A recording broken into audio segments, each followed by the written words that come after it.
तो इसमें पहली जो रिक्वायरमेंट थी pre determined overhead rate for each department. अब मैं सिर्फ बोलूंगा, स्लो बोल रहा हूँ ताकि आप जो नोट कर सको, खुद करोगे ये क्वेश्चन।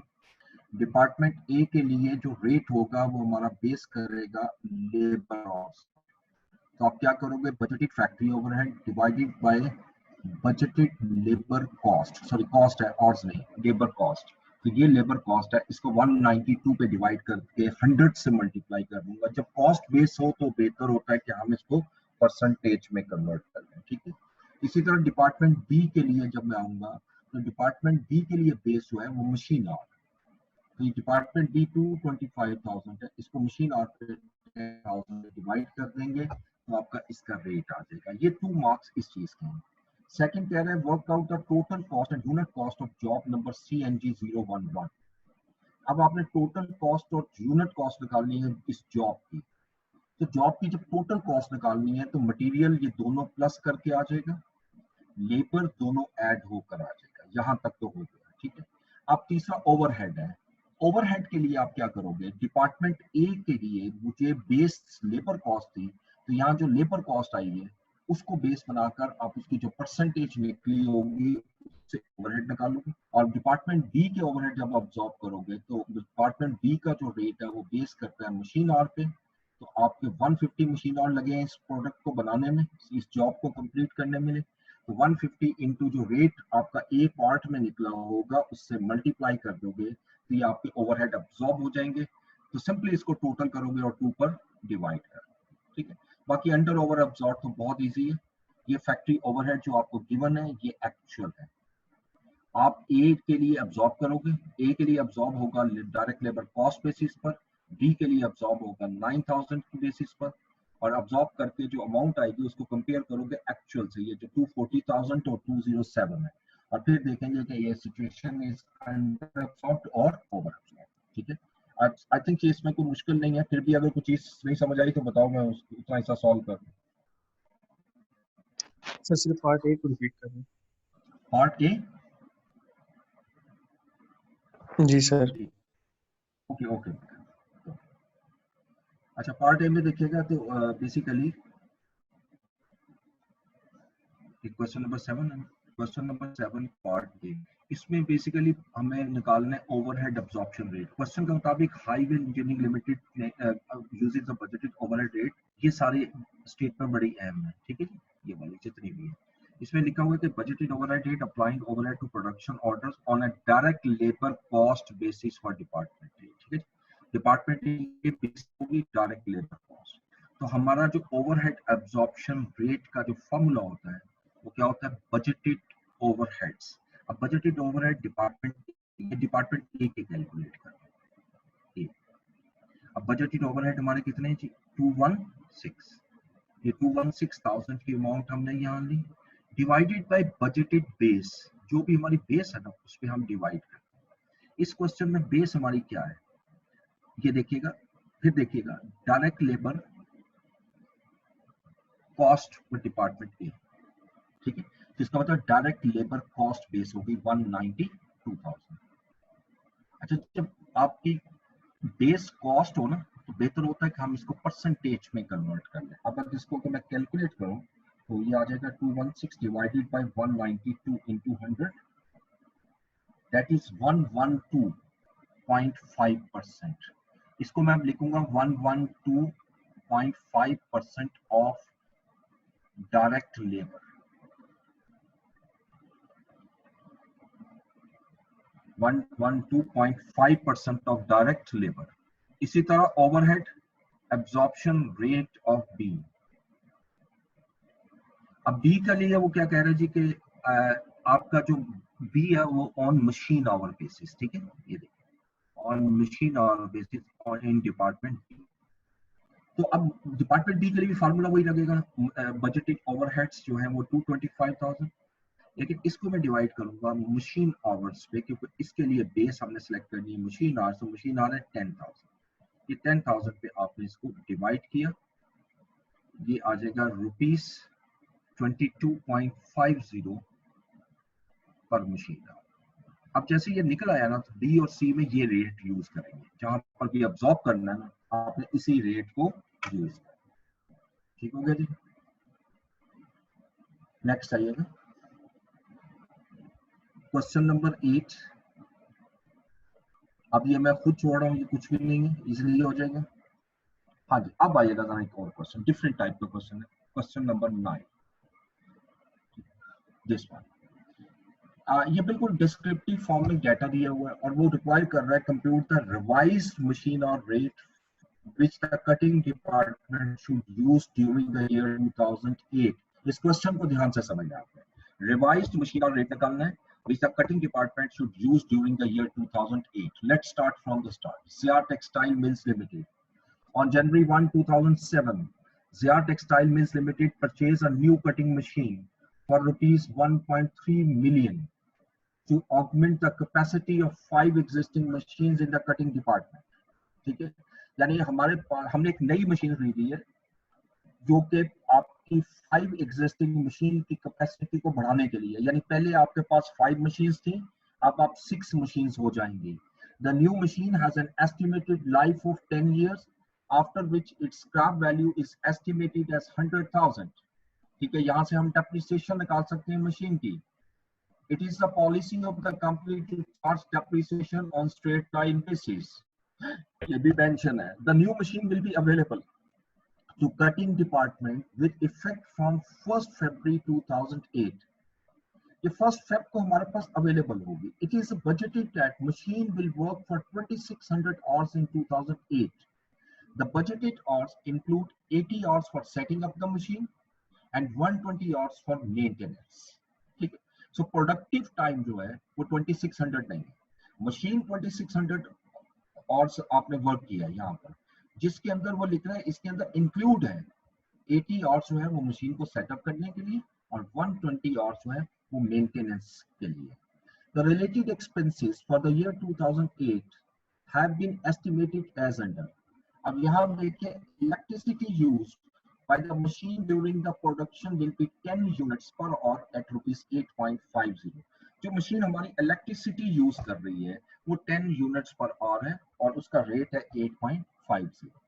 ये सारा डाटा न्यू मशीन से रिलेटेड है। Next, cost of machine will be 25,000 per month. Okay, ये फिक्स कॉस्ट होगी बाय नेचर, पीरियड कॉस्ट है। The machine requires replacement of a part at the end of every month which will cost rupees 10,000 on each replacement. Machine requires replacement of a part at the end of each month which costs 10,000 on each replacement. ये भी monthly हो रही है replace, ये भी fixed nature की होगी इस point of view से। A machine operator will be employed at 9,000 per month। ठीक है, it is estimated that on installation of the machine other departmental overheads increase by 5,000 per month। ठीक है जी, अब नीचे फर्दर हमें डाटा देता है, cutting department uses a single rate for the recovery of the running cost of the machine. It has been budgeted that other 5 machines will work for 12,500 hours during the year 2008। यहाँ रुकते हैं एक लम्हे। पहली चीज तो ये कह रहा है कि कटिंग डिपार्टमेंट जो है वो सिंगल रेट यूज करता है। सिंगल रेट का मतलब क्या है, कंपोजिट रेट यूज करता है, यानी अब पहले 5 मशीन उसके पास थी तो हर मशीन का सेपरेट रेट नहीं है बल्कि पांचों मशीनों का एक कंपोजिट रेट है। और अब जब छठी मशीन आ रही है, नंबर 6 मशीन आ रही है, तो उसका भी अलग रेट नहीं निकलेगा, वो भी पॉलिसी के मुताबिक उसको आप मर्ज करोगे एज अ सिंगल रेट में। It has been budgeted that other 5 machine will work for 1200 और ये इसलिए दिया हुआ है कि जो बाकी 5 मशीनें हैं वो हमारी 12,500 hours during the year 2008 work करेंगी। इसमें आगे लिख रहा है इंक्लूडिंग 900 hours for maintenance, जिसमें 900 hours maintenance। Presently the cutting department is charging 390 per productive hour for recovery of running or cost of existing machine। और इस वक्त जो हम रेट अब्सॉर्ब कर रहे हैं वो 390 है। ठीक है, तो अब जब नई मशीन आएगी तो रेट जो है वो बढ़ना चाहिए या कम होना चाहिए? ये मैं क्वेश्चन आप लोगों से कर रहा हूँ क्योंकि ये लॉजिकल क्वेश्चन है जो मैंने आपसे किया है और इसका टेक्निकल आंसर भी चाहता हूँ मैं आप मुझे दें। Presently the cutting department is charging rupees 390 पर प्रोडक्टिव आवर। इस वक्त जो रेट है ना, यानी 5 मशीनों का वो 390 है। जब मैं छठी मशीन का कैलकुलेट करूंगा तो रेट बढ़ेगा या कम होगा? एनीवन?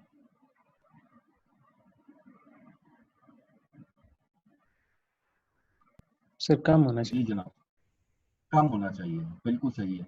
कम इसलिए होना चाहिए कि जब आप न्यू मशीन एक्वायर करोगे, नई मशीन आएगी, तो नई मशीन की मेंटेनेंस कॉस्ट या आपके जो ऑपरेटिंग एक्सपेंसेस है ना, वो कम होते हैं, जिसकी वजह से रेट कम होता है।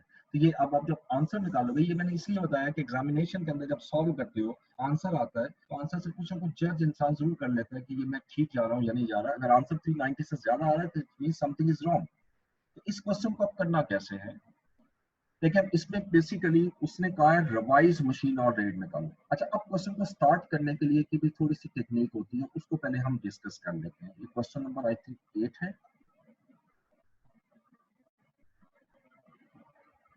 क्वेश्चन नंबर 9 है, ठीक है, क्वेश्चन नंबर 9 है मेरे पास।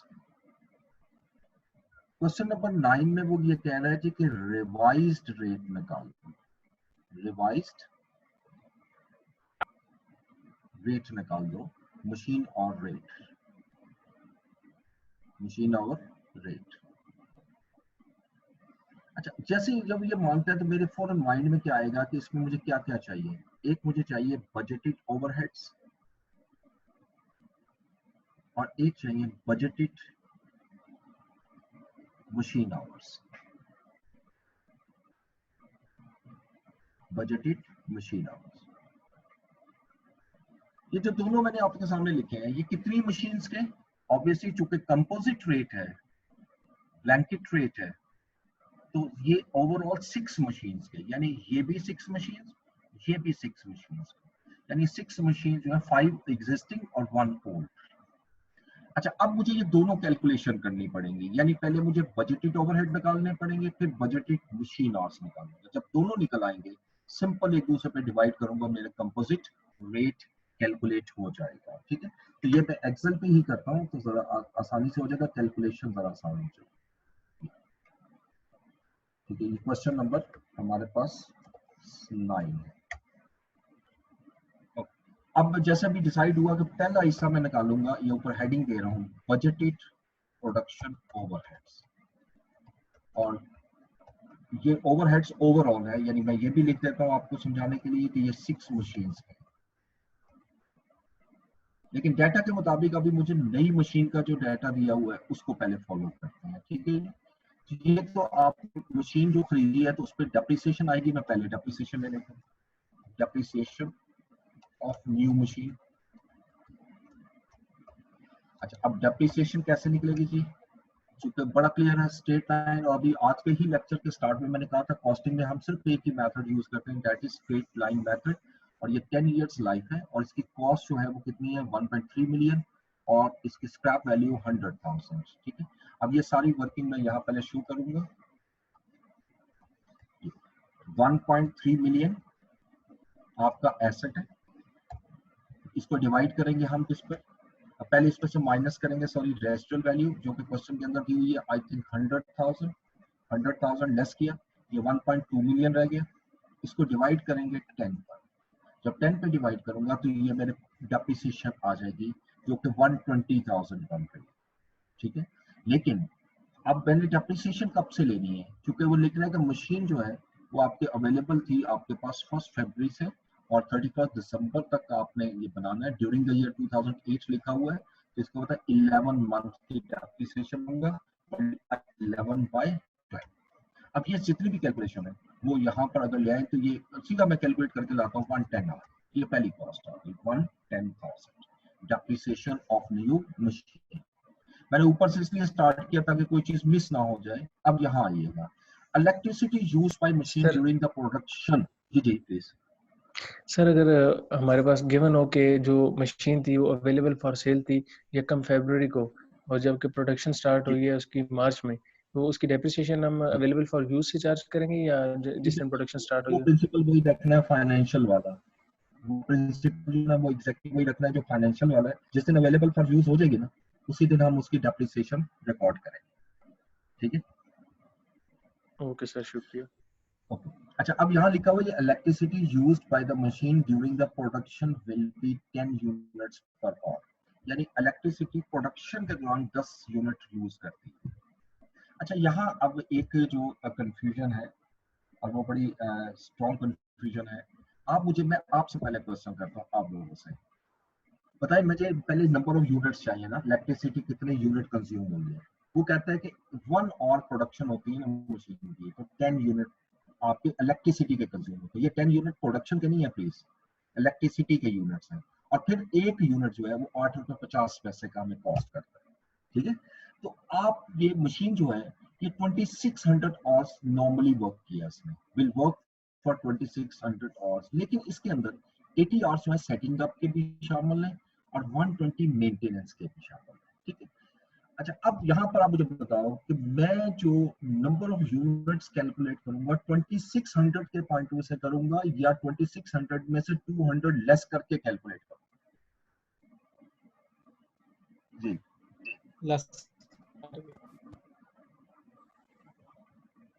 लेस करके सर, लेस करके 2600 लेस करके। अच्छा, अब यहाँ दो राय आ गई और यही चीज मैं चीज आपसे डिस्कस करना चाह रहा हूँ, क्योंकि कॉस्टिंग में डिस्कशन बहुत जरूरी होती है और यही कंफ्यूजन होती है जो अक्सर क्रिएट होती है। और ये वो चीजें हैं जो कि इवन आई कैप की भी प्रॉब्लम है। अब यहाँ पर बड़ा क्लियर वर्ड लिखा है ड्यूरिंग द प्रोडक्शन, ठीक है जी, ड्यूरिंग द प्रोडक्शन। अब अगर मैं ड्यूरिंग द प्रोडक्शन लेता हूँ तो ठीक है, मैं इसको 2400 लूंगा क्योंकि 200 में प्रोडक्शन तो नहीं हो रही। और अगर मैं टेक्निकली इसको इग्नोर करता हूँ ड्यूरिंग द प्रोडक्शन को और मैं ये देखता हूँ कि मशीन कितने घंटे चली है, भाई अगर मेंटेनेंस भी हुई है, सेटअप ये मशीन तो चल रही है 2600 और चली है, तो जब मशीन चलेगी तो इलेक्ट्रिसिटी तो बहरहाल कंज्यूम होगी, चाहे आप प्रोडक्शन करें या ना करें। एनी हो, हम उस चीज को, ये कंफ्यूजन होती है, इसको हम अब वर्डिंग के मुताबिक ही सॉल्व करेंगे। हालांकि टेक्निकली ये मैं बड़ा क्लियर बता रहा हूँ, इट्स नॉट ट्रू। टेक्निकली ये 2600 आनी चाहिए क्योंकि मशीन विल वर्क। अब हम एस्टिमेट लगा रहे हैं 2600 घंटे चलेगी जिसमें मेंटेनेंस भी है, सेटअप भी है, ठीक है। तो ये 20, यहाँ पर मैं 2400 ही लूंगा, क्यों? क्योंकि उसने वर्ड यूज किया ड्यूरिंग द प्रोडक्शन, तो प्रोडक्शन टाइम जो है वो 2400 है, तो यहाँ पर 2400 लेंगे। जी जी सर, अगर लेट्स सपोज कि वो ये नहीं लिखता ड्यूरिंग द प्रोडक्शन, उसके अलावा भी अगर हम देखें जो गिवन है हमारे पास 80 hours for setting up the machine, तो सेटिंग अप में जरूरी तो नहीं है कि वो जो मशीन होगी वो चल रही होगी, वो तो सेटअप कॉस्ट है, उसको अपनी उस जगह तक फिक्स करना वो कॉस्ट है। जरूरी तो नहीं है कि उसमें इलेक्ट्रिसिटी कंज्यूम हो रही है। जी बिल्कुल, आप सही कह रहे हैं। आप मैं आपको एग्जांपल दे देता हूँ। लेकिन जिस वक्त आपका कोई भी मशीन आप स्टार्ट करते हैं, कोई भी मशीन, जैसे आप गाड़ी स्टार्ट करते हैं, थोड़ा सा टाइम देते हैं उसको स्टार्ट करने के लिए, ठीक है। इसी तरह जब आपकी 24 आवर प्रोडक्शन नहीं हो रही, मसलन के तौर पे आज आपने 8 या 10 12 घंटे की ड्यूटी करके शिफ्ट चलाकर मशीन चलाकर दूसरे दिन जब एम्प्लॉइज आएंगे तो मशीन सेटअप होता है पूरा, ठीक है। और मशीन जब तक आप वो हीटअप नहीं होती, प्रॉपर प्रोसेस में नहीं आती, उस वक्त तक वो प्रोडक्शन नहीं कर रही थी। हाँ, इस चीज को मैं आपकी एग्री करूंगा कि जो यूनिट्स हैं, जो मशीन जब आपकी सेटअप हो रही होती है उसमें इलेक्ट्रिसिटी यूज हो रही होती है, नहीं बिल्कुल हो रही होती है, लेकिन कम यूज हो रही होती है, ठीक है। जब आप प्रोडक्शन करते हैं तो मशीन चूंकि फुल फ्लेज अब मूव कर रही होती है तो ज्यादा कॉस्ट यूज कर रही है, ठीक है। मेंटेनेंस में आप कह सकते हो कि मशीन इस तरह यूज नहीं हो रही, तो बहरहाल ड्यूरिंग द प्रोडक्शन है तो हम ये लेंगे। लेकिन नॉर्मली जो है अगर नहीं लिखा हुआ तो आप दूसरा भी 2600 पे भी कैलकुलेशन कर सकते हैं। तो यहाँ पर आइएगा, अब मैं लिखूंगा इलेक्ट्रिसिटी कॉस्ट। अच्छा, इलेक्ट्रिसिटी कॉस्ट के लिए अब ये वर्किंग यहाँ पे उसी तरह मैं लाता हूँ, देखिएगा इलेक्ट्रिसिटी कॉस्ट में मेरे पास कितने और इसने ऑपरेट किया। अब मैं पूरा लिख रहा हूँ 2600, लेकिन इसमें से 80 भी लेस कर रहा हूँ और इसमें से 120 भी लेस कर रहा हूँ। लेस करने के बाद मेरे पास प्रोडक्टिव टाइम आ जाएगा। अब ये जितने भी यानी प्रोडक्टिव टाइम है इसमें 10 यूनिट बनाऊंगा मैं, यानी इसको मल्टीप्लाई करूंगा 10 से, और एक यूनिट पे जो कॉस्ट है वो 8 रुपीज 50 पैसा है। ये सारी कैलकुलेशन अगर मैं यहाँ लाऊं तो इज इक्वल टू 2400 इंटू 10, यानी 24,000 यूनिट इलेक्ट्रिसिटी के कंज्यूम हो गए और 8.50 मेरी कॉस्ट होगी जो 204,000 है। इससे आगे की जो कॉस्ट है वो बहुत इजी है। अब cost of maintenance 25,000 per month. अब मैं लिखता हूँ जी मेंटेनेंस कॉस्ट 25,000 पर मंथ। इसकी कैलकुलेशन के लिए एक मैं शो कर दूंगा, तो 25,000 इंटू क्या करूँ जी, 25,000 इंटू 11, क्योंकि 1 फरवरी से स्टार्ट हो रहा है। तो अगर इसको अगर कैलकुलेट करें 25,000 इंटू 11 तो ये 275 आ जाएगा। अब मेंटेनेंस कॉस्ट के बाद रिप्लेसमेंट पार्ट रिप्लेसमेंट कॉस्ट कह लें, पार्ट रिप्लेसमेंट कॉस्ट, और ये भी पर मंथ है और ये पर मंथ कॉस्ट जो है वो आपकी 10,000 आई थिंक की हुई है, तो 10,000 को 11 से मल्टीप्लाई किया 110,000। ठीक है, उसके बाद नेक्स्ट आइएगा पार्ट रिप्लेसमेंट के बाद मशीन ऑपरेटर। मशीन ऑपरेटर की जो कॉस्ट है वो 9,000 पर मंथ है, और 9,000 इंटू 12 कर देंगे, 11 करेंगे into 11 which is equal to 99,000। और उसके बाद ये चूंकि सारी फिक्स है इसलिए मैं लिखता चला जा रहा हूँ, इंस्टॉलेशन ऑफ मशीन जो है वो आपकी 5,000, installation machine other overhead will increase by 5,000 per month. Other overheads भी हमारे इंक्रीज हो जाएंगे 5,000 per month which is equal to 55,000। यहां तक जब मैं टोटल करता हूँ पहले स्टेप पे, तो ये याद रखिएगा, यहां लिखूंगा budgeted overheads, production overheads of new machine. ठीक है, ये अभी मैंने सिर्फ कैलकुलेशन की है न्यू मशीन की, और न्यू मशीन की कैलकुलेशन में इसको प्लस कर दूं,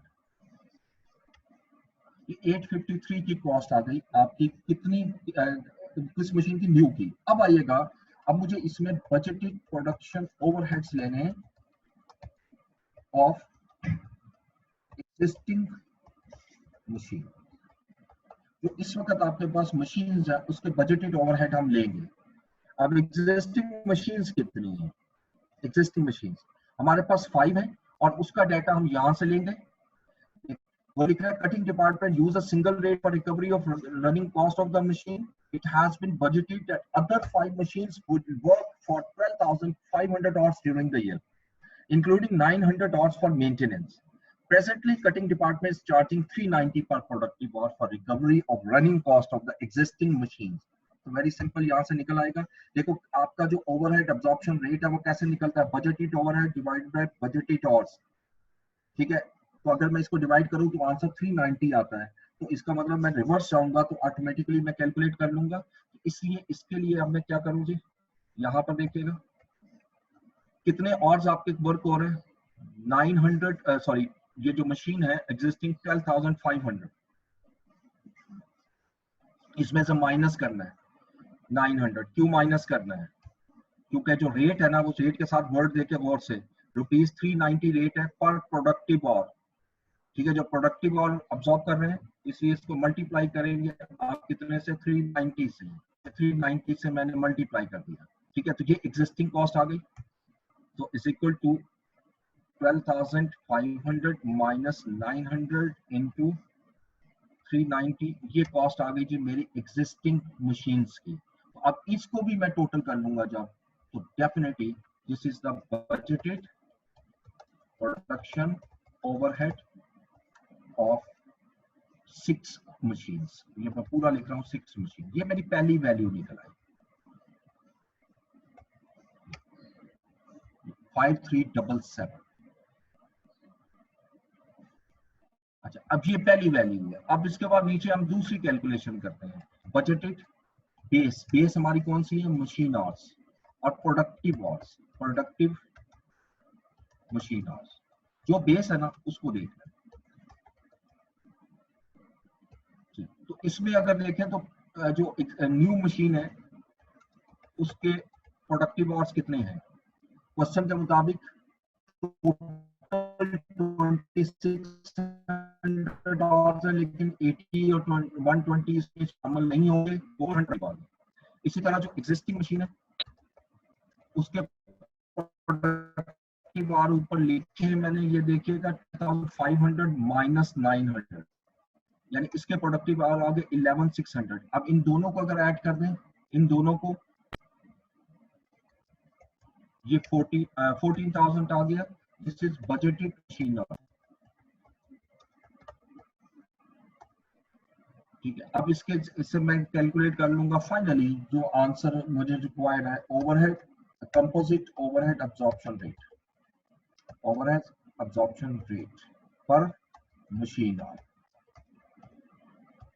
और ये कौन सा मशीन आवर, प्रोडक्टिव। इसके लिए अब मैं क्या करूंगा जी, जो 6 मशीन्स की बजटेड ओवरहेड है इसको डिवाइड कर दूंगा 6 मशीन के बजटेड मशीन आवर्स। तो 384 राउंडिंग हुई है, अगर इसको उस तरह शो करेंगे 2 डेसिमल तक तो ये 384.07 कॉस्ट आ जाएगी। ठीक है, ये बजटेड मशीन आवर्स ऑफ 6।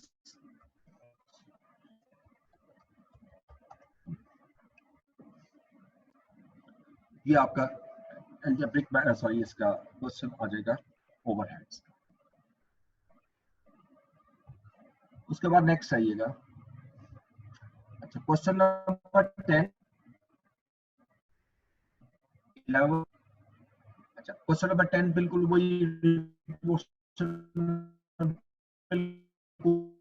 देखा, ये आपको देखिएगा। क्वेश्चन नंबर 12 में सिर्फ एक है और एक रिपीटेड डिस्ट्रीब्यूशन मेथड है, ठीक है। तो रिपीटेड डिस्ट्रीब्यूशन मेथड हम सॉल्व कर लेते हैं, ये जल्दी से हो जाएगा, इसमें कोई इतना टाइम नहीं लगेगा। रिपीटेड डिस्ट्रीब्यूशन जब तक एक्स और वाई की एक्स और वाई है ना सर्विस डिपार्टमेंट, उसकी जो कॉस्ट है वो जीरो ना हो जाए। तो अगर हम इसको सॉल्व करें, यहाँ पर इसको यहाँ ले आते हैं,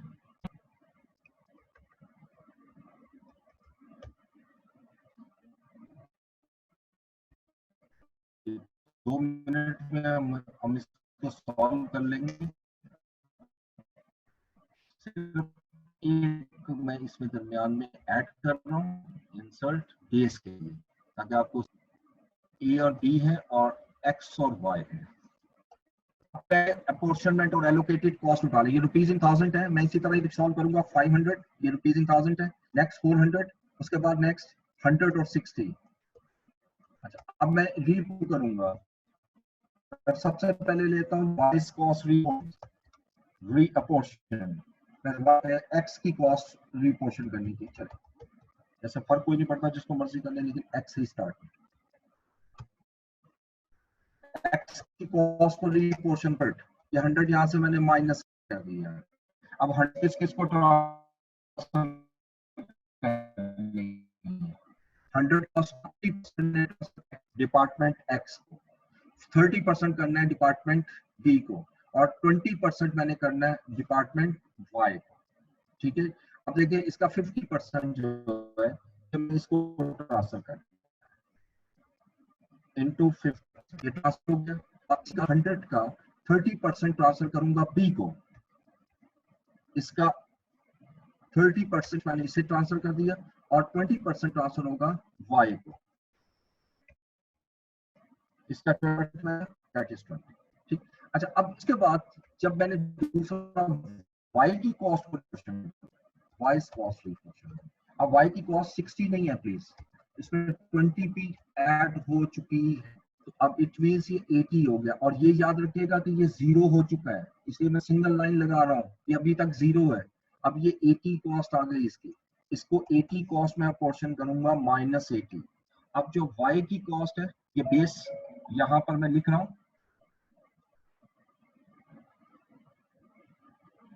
ए और बी, ठीक है, 50 30 20 थी इसकी बेस, और इसकी जो बेस आएगी 50 30 और 20, और जो दूसरे की बेस आएगी y की, वो क्लियरली लिखी हुई है 40 50 10। ये देखिएगा y 40 50 10, 40 50 और 10।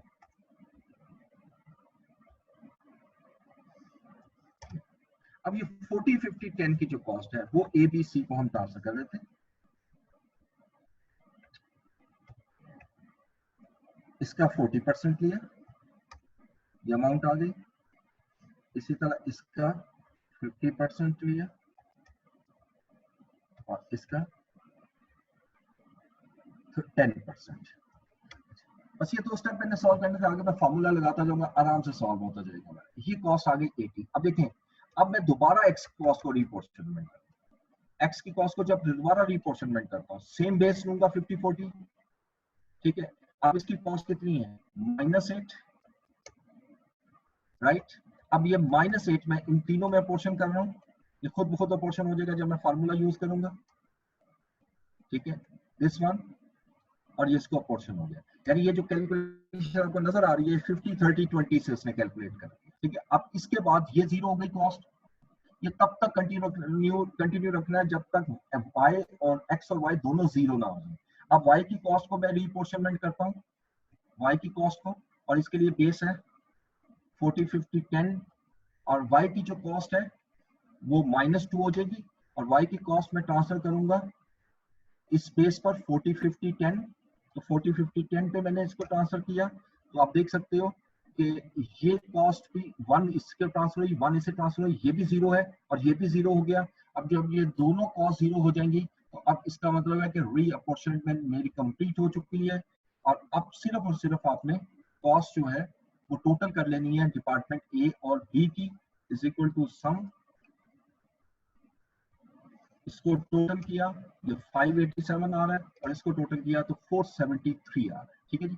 ये हमारी कॉस्ट है जो हमने रीअपोर्शनमेंट की है थ्रू कौन सा method, through repeated distribution method, ठीक है। सर इसको मेथड भी कहते हैं जी, प्लीज। सर ये जैसे एक्सेल पे तो राउंड ऑफ होके आ रहे हैं ना, लेकिन हमारे पास एग्जैक्ट फिगर्स आ रही हैं, अब एक्स के अंदर 0.16 आ रहा है, तो वो उठा के पूरी ए में डाल देंगे, बी में डाल देंगे, इक्वली दोनों में डाल दें इक्वली 0.16। डाल, वो इक्वली डाल, ठीक है। क्योंकि आपका वजह ये होती है ना कि एंड पे तो जीरो ही करना है, क्योंकि राउंडिंग करनी है ना, आपने अमाउंट आपने राउंडिंग लेनी है, पॉइंट्स पे आते ही नहीं है ना कैलकुलेटर पे, तब भी आपने राउंड करके लेनी है, ठीक है। मसलन 2 का अगर मैं 40% लेता हूँ तो 0.8 बनता है, तो 0.8 इज क्लोजेस्ट टू 1, राइट। इसी तरह अगर मैं यहाँ पर 1 लेता हूँ, ये 1 तो क्लियर इसलिए आ रही 50% है, वो तो आएगा ही है, और ये खुद बहुत जीरो हो जाएगा। और वैसे भी अगर इसका 10% लें तो 0.2 है, और 0.2 जीरो ही होगा, राउंडिंग करनी है आपने। 0.5 से ऊपर होगा तो 1 कर देंगे, 0.5 से कम होगा तो 0 कर देंगे, ठीक है। तो ये इस तरह आप शीट इसको सॉल्व करेंगे, और इसके बाद हमारा जो साइमल्टेनियस इक्वेशन मेथड है ये एग्जैक्टली वही है जो हम डिस्कस कर चुके हैं, ठीक है। और ये आखिरी क्वेश्चन जो है ये भी आप खुद करोगे, आप बिल्कुल सेम उसी तरह का जो आपने जॉब वाला पढ़ा था, कुछ ज्यादा फर्क नहीं है, थोड़ा सा फर्क है। तो ये रिपीट हुआ है 2013 में, ये क्वेश्चन उसी स्टाइल का रिपीट हुआ है, तो इसको भी जरा कर लीजिएगा अच्छी तरह। तो नेक्स्ट क्लास में इंशाल्लाह हम शुरू करेंगे मार्जिनल अब्जॉर्प्शन कॉस्टिंग के क्वेश्चंस, लेकिन इससे पहले आपने ये मुकम्मल करके रखना है, जो प्रॉब्लम होगी वो हम डिस्कस करेंगे। अब आगे जाने से पहले मैं जरा पहले अटेंडेंस लूंगा आज।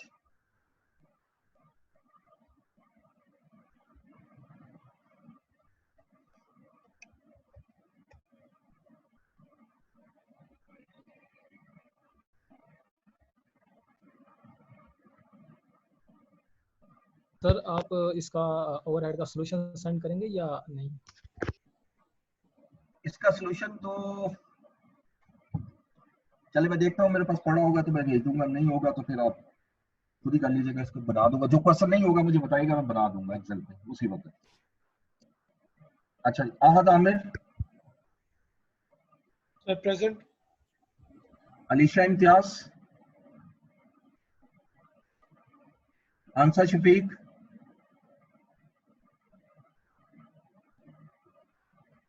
Arsalan Zafar, Asad Munir, yes sir. दुआ बिनते इमरान, दुरे शहबार, ईमान तारिक,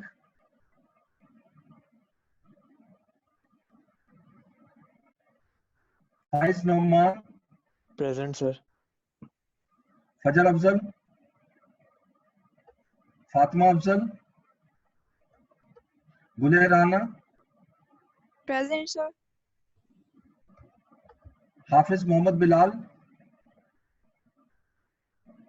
हीरा नहीद, हुदैबिया सुहेल, खिजरा आफ्ताब, Present. लारेब कैसर, मोमिन उस्मान, प्रेजेंट सर। मुदस्सर, मोहम्मद अब्दुल्ला, मोहम्मद अली खरर, मोहम्मद असद अब्बास, हमजा आमिर, मोहम्मद इब्तिसाम, काजिम रजा,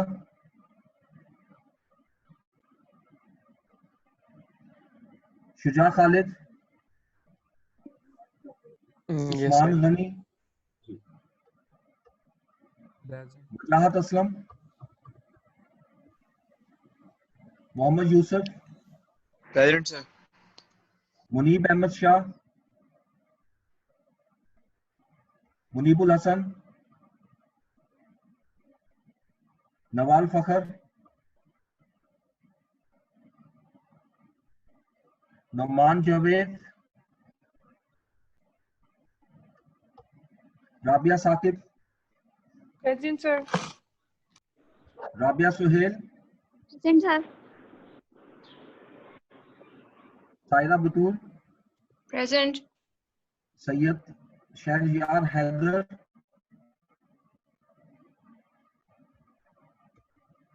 उसामा जावेद, वजीमा बतूल,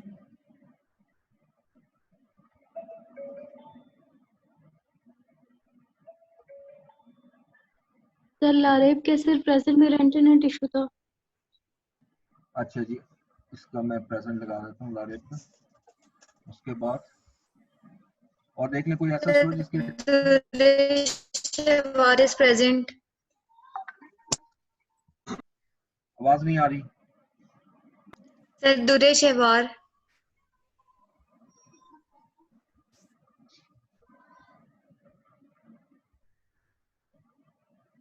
और कोई स्टूडेंट उसका रह गया?